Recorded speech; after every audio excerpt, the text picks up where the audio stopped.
While I was working Christmas Eve in the ICU, my daughter went to my parents' house.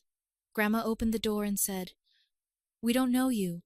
You must be at the wrong address," then slammed it shut. My brother texted, "We couldn't let her in. You know, my son doesn't like her." I said nothing. I just did this. Next morning, they got the formal letter. Then, "My name's Lillian.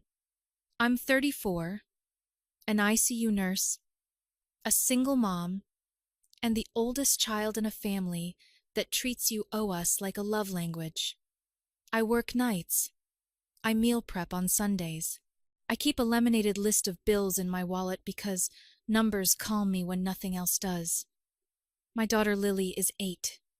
She likes glitter gel pens and lining up her gummy bears by color before she eats them.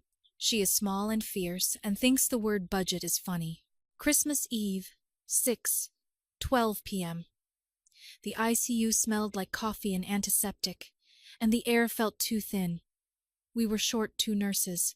I had a septic grandpa in bed 4, a teenager post-OD in bed 7, and a daughter waiting for a hug I couldn't give yet. I'd arranged everything. Neighbor would drive Lily to my parents who lived 10 minutes from the hospital. A quick drop-off, a plate of pierogi, a present or two. I told Lily, "Ring the bell twice like a secret code. Grandma will open right away."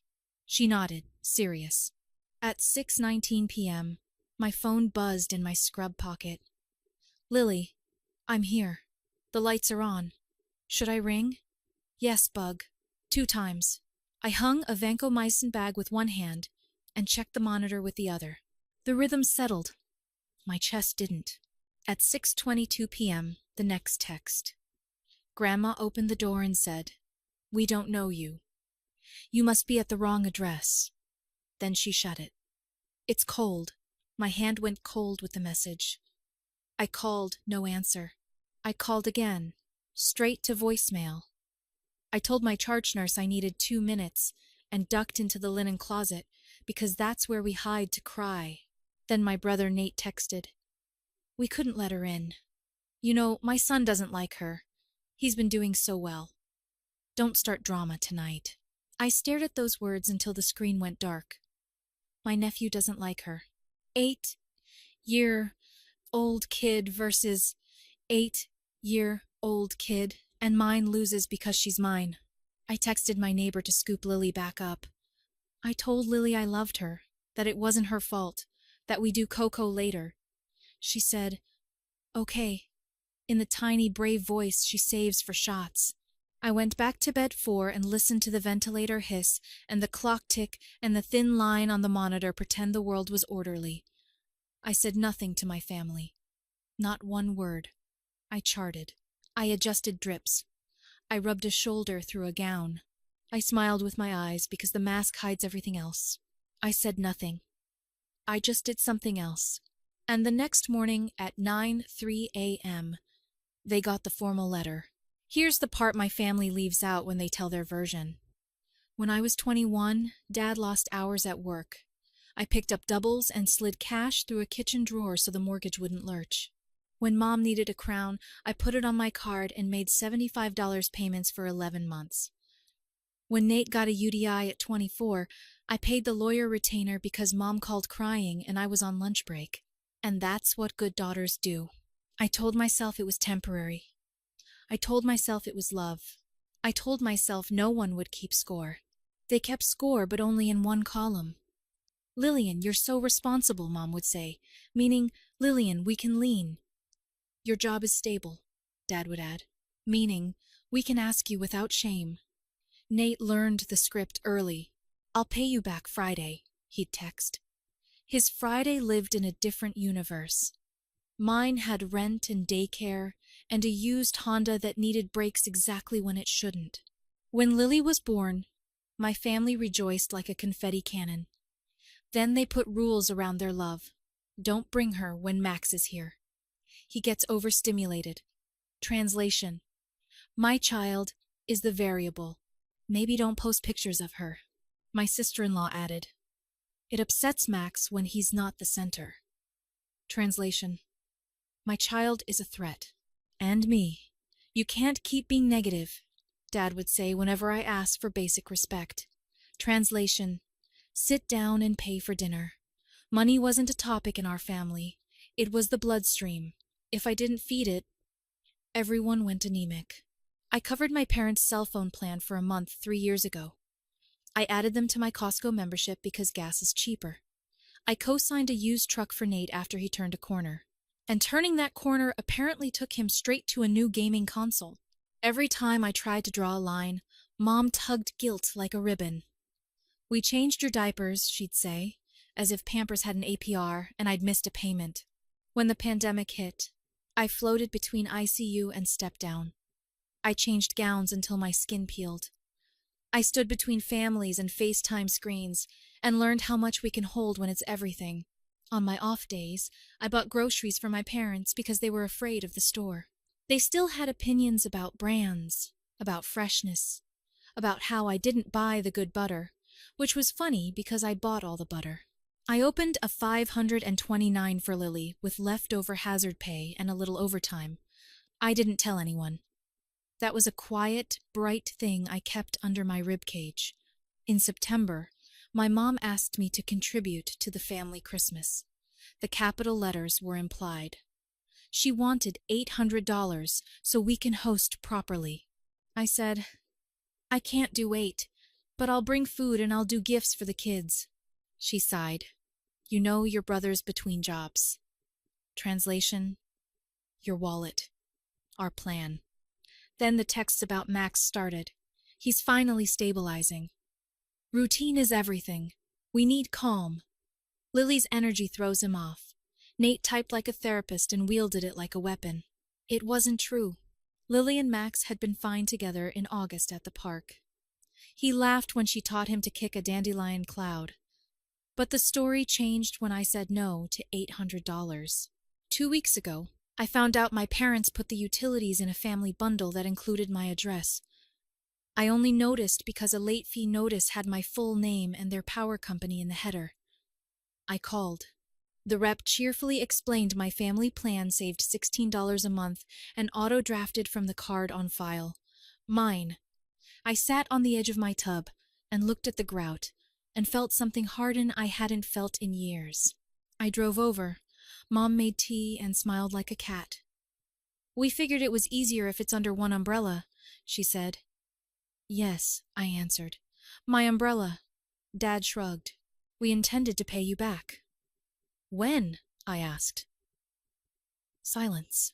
Nate was on the couch with a controller. He didn't look up. You make good money. Don't be weird.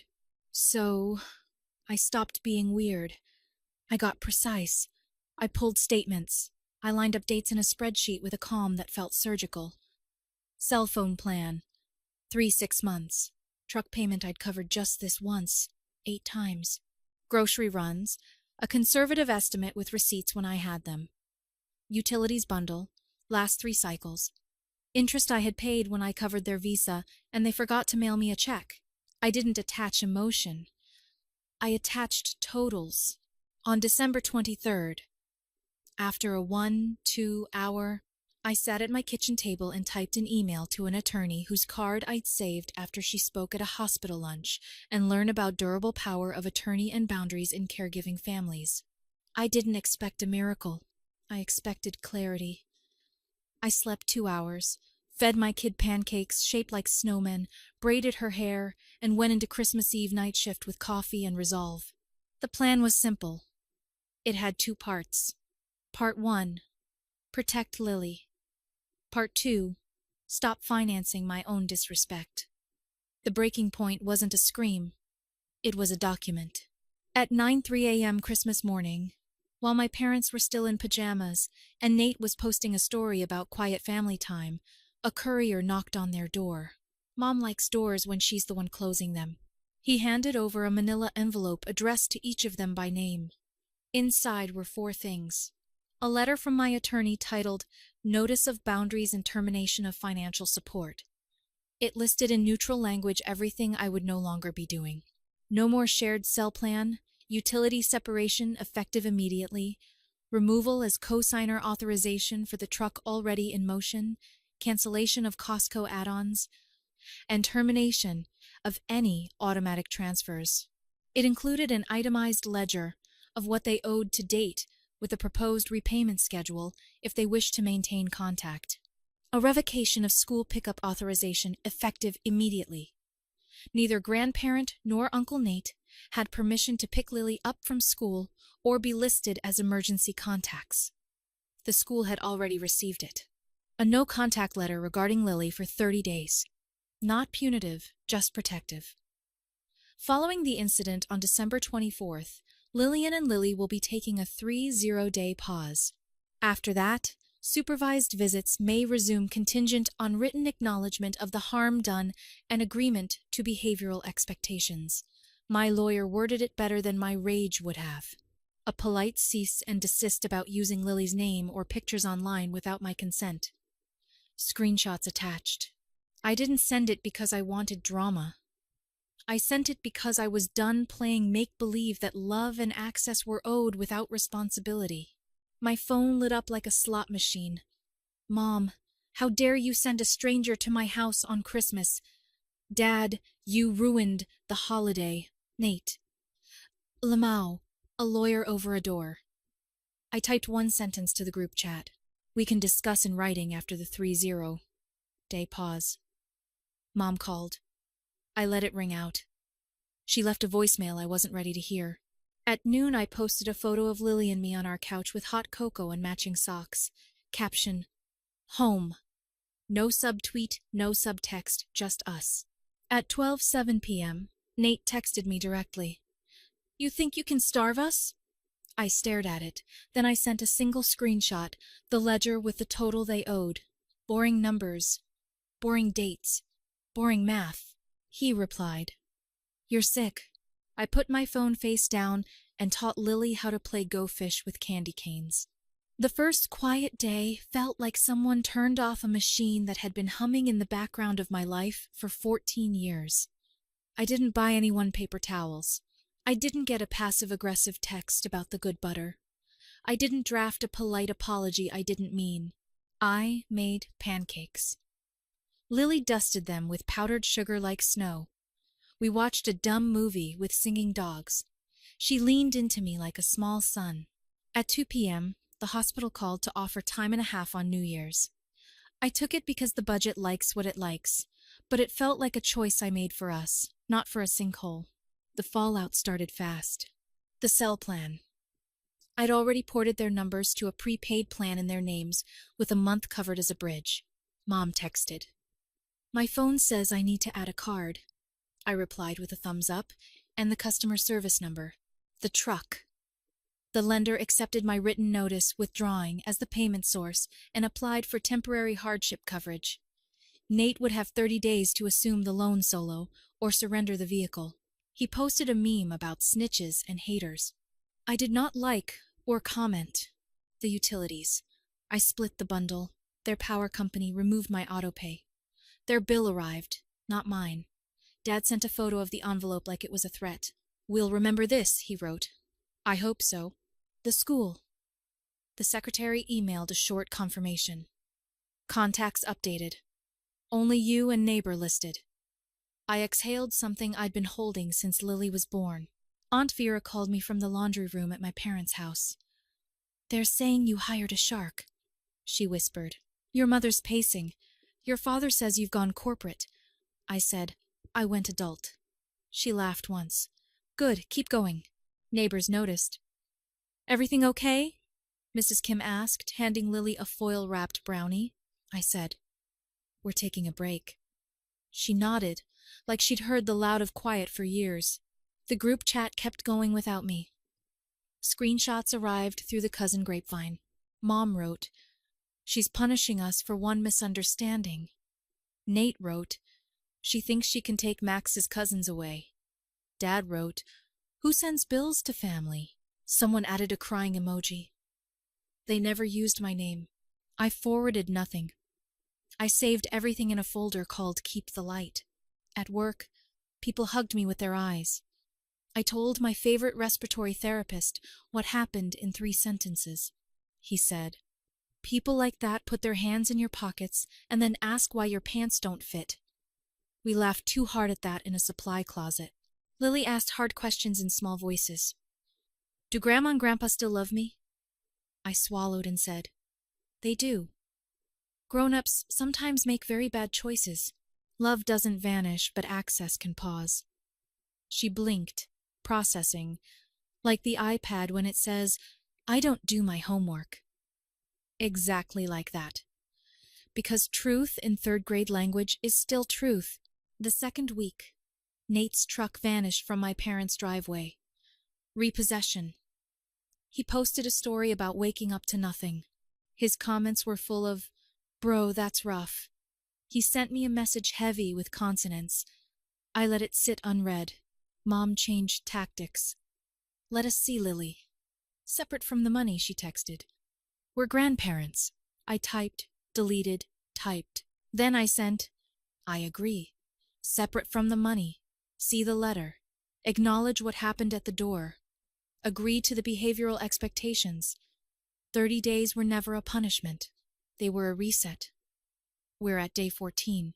She replied with a screenshot of cookies cooling on a rack. We made snowflake sugar cookies for her. I put my phone down and played Uno with my kid. The grocery savings were immediate. It's amazing how much just pick up a few things bleeds a paycheck when the list is written by someone else's entitlement.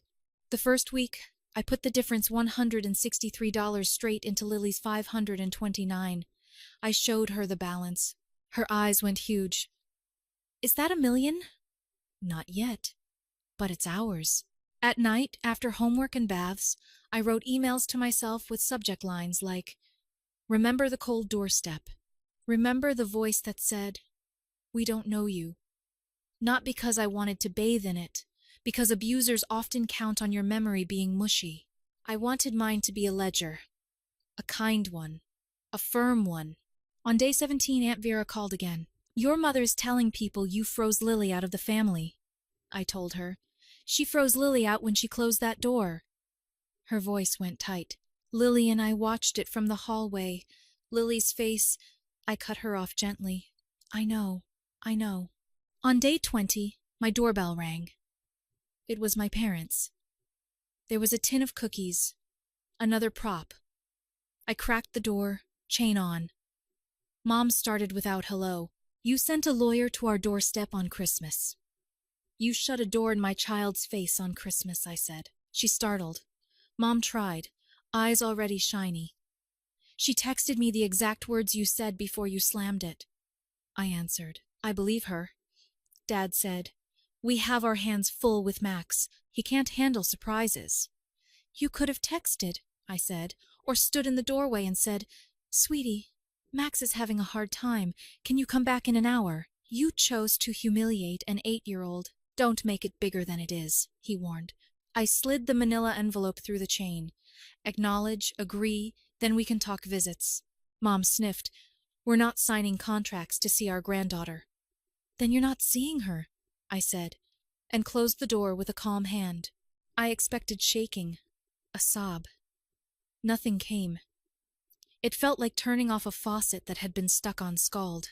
On day 23, my dad texted a photo of a money order for $200 with the caption, first payment. I stared at it longer than I meant to. It wasn't the amount. It was the concession that I wasn't an infinite well.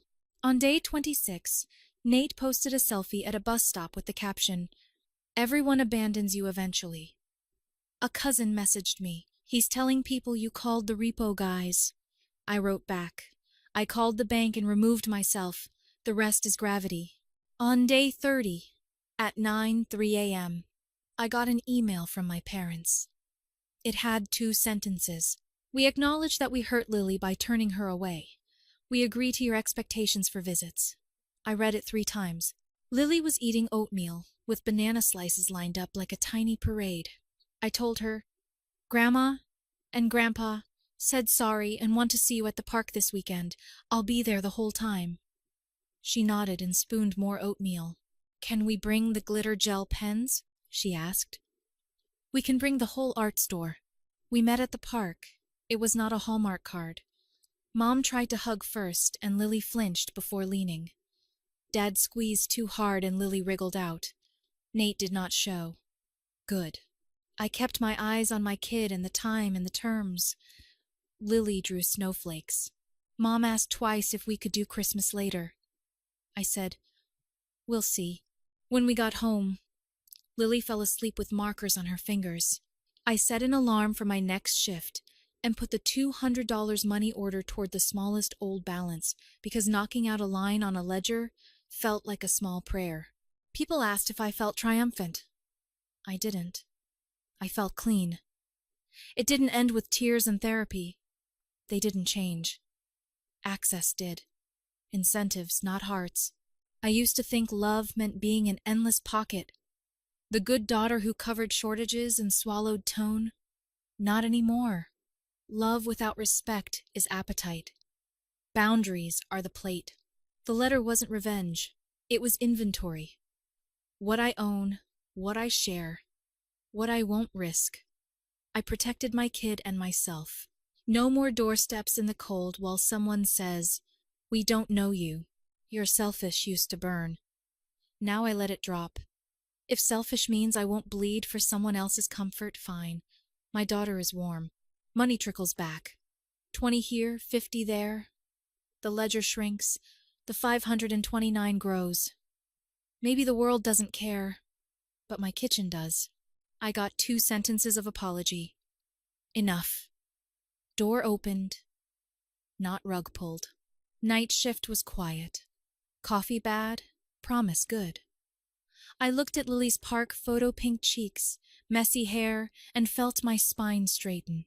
Aunt Vera left a card. "Proud of you." I slid the $20 into a fun envelope. "Cocoa on Christmas forever?" Lily asked. "Forever," I said. The moral: I love you is not a debit card. My child will never be the fee for anyone's comfort again.